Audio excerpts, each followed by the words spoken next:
سلام به همه شما دوستان عزیز و یک سلام اختصاصی به همه کارگران زحمتکش که امروز روز اونهاست و ما همه مدیون رنج و تلاش اونها هستیم. همون کسانی که همواره حقشون در این رژیم پایمال شده و حالا هم کاندیداهای نمایش انتخابات با عکسبازی و فیگورهای محوع میخوان خودشون رو حامی اونها نشون بدن. اما کارگران سالهاست که حرفشون رو به این آخوندها زدن. داسه و تیزو خود من محکم نیرو بگیریم از بازوی هم. این مزرعه محتاج بسراست، این کارخانه محتاج کار است. باید برسد، باید بکوبیم، باید دوباره از ریشه روییم، از ریشه روییم. عظمای گردن شکسته که چند روزی رو سایلنت بود به یک باره عبای فراجناحی رو در آورد و اومد وسط تا یک گوشی از شیخ فری بکشه و یه حالی هم به رئیسی و قالیباف بده.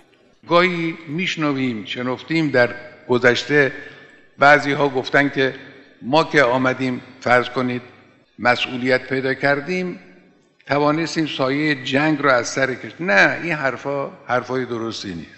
از بنده بشنوید. از بنده بشنوید. آورین طیب الله از بنده بشنویداتکم. به این ترتیب خامنه ای که از اصلی ترین حربه ها و شعارهای شیخ فری رو پیچوند، حالا شیخ فری باهاس بدوه یه شعار همه کسکش جدید پیدا کنه. از بنده بشنوید. بمیری الهی دیگه چی میخواهی؟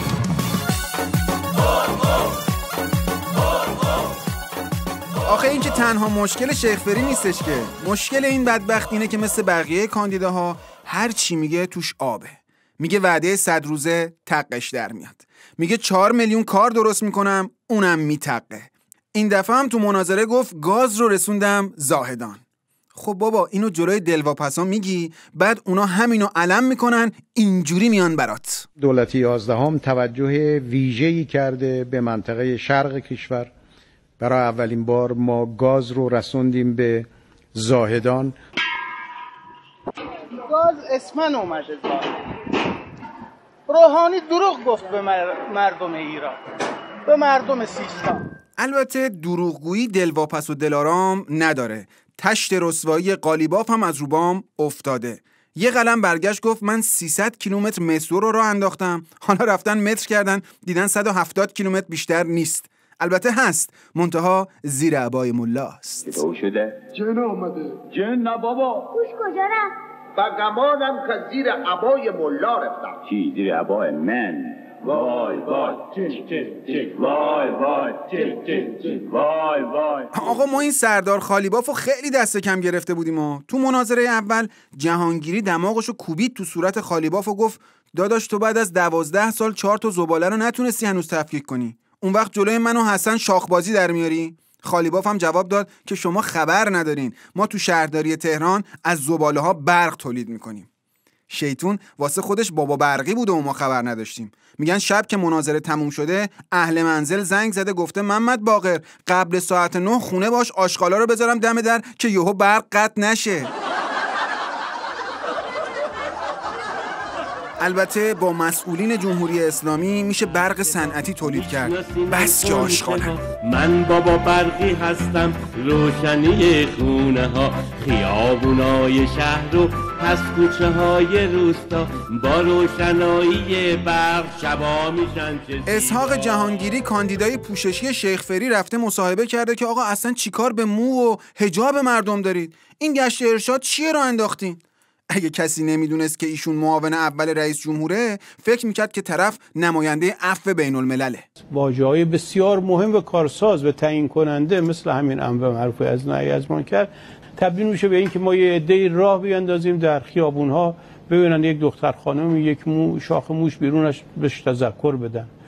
پیش میریم براش گشت ارشاد درست میکنیم که اگر مثلا تشخیص دادیم یک جایی یک حرکت غیر متعارفی هست باش برخورد بکنیم. اینا به اعتقاد من تا الان کارساز نبوده. آدم یاد احمدی نژاد میفته که میگفت مشکل مردم ایران موی جووناست. من تعجب میکنم.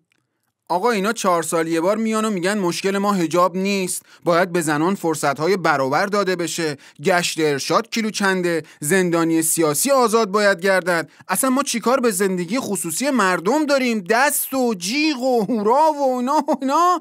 بعد از 4 سال گردنشون رو کج میکنن، میگن اصلا اینا هیچ کدوم تحت اختیار دولت نیست. کی بود؟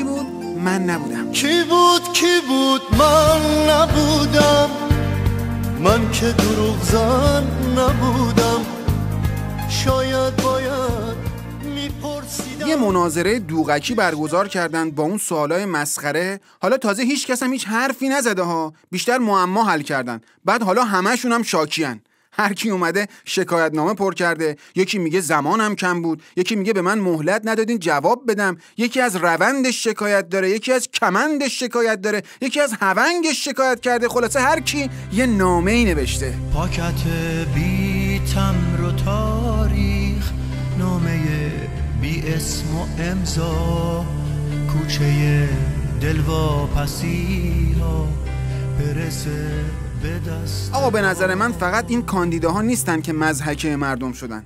خود این مجریای صدا و سیما و کلن این بند و بساط تیویریش بد سوژه‌ای نیستا. اینو من نمیگم، تو خیابونای تهران خود ملت میگن. امشب آقای رئیس جمهور تشریف میارن، 2 تا آقای خبرنگار میرن آقا فلان مثل اون دفعه قبل، آقا شما چی میفهمی حرفایی که مردم دارن، سوالای مردم مطرح کنن، نه اینکه اون خانم که نشسته بود، حالا اسمش یادم رفت، اون خانم آقای رئیس جمهور این شد وقتی میگم با رئیس جمهور صحبت میکنن، بابا انتقادای مردم رو بگو. ببین طرف ریش و سنجه تپه تیریش معرکه گیری تو شهرها و استانهای مختلف تنها برنامه‌ایه که کاندیداها از همین الان عمل به اون رو شروع کردن. با بخشنامه و ابلاغیه و پول چایی و این حرفا میخوان کارگر و کارمند و دانش آموز رو جمع کنن که بگن ما هم بله.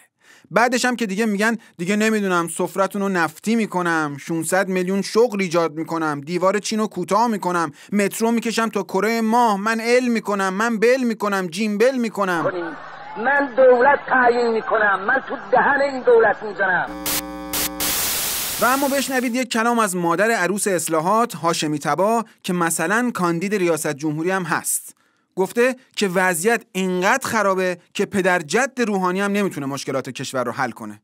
کلن هاشمی طبا حرفش اینه که ایران درست بشو نیست. پاشین بیاین دست جمعی بریم بشینیم دور منقل عظما، خلاصه دودی و دمی و بساطی و کلن این عزیز دل برادر تو عالم بیخیالیه. همه کاندیداها رفتن از مناظره ها شکایت کردن، این هاشمی طبا همچنان نشسته داره با هندزفریش ترانه گوش میکنه. خسته است، میفهمی؟ خسته اما مثل مرغ و برشکسته اما سالها کنج قفس نشسته اما. نکته آخر رادیو پیک رو به حجت الاعدام ابراهیم رئیسی اختصاص دادیم، کسی که حتی عکساش هم تو پوزیشن ارباب رعیتیه.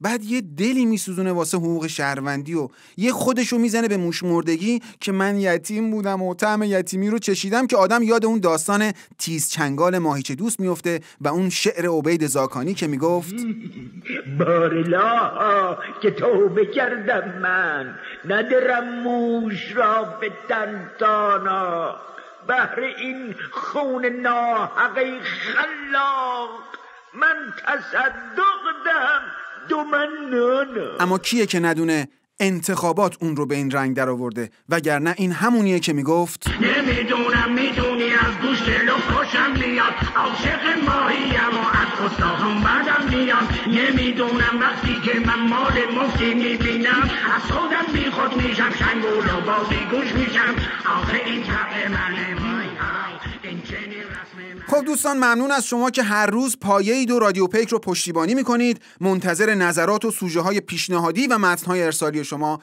هستیم. تا شماره بعدی حق نگهدارتون، پایدار و برقرار باشید. ای که میونه حسارای سنگی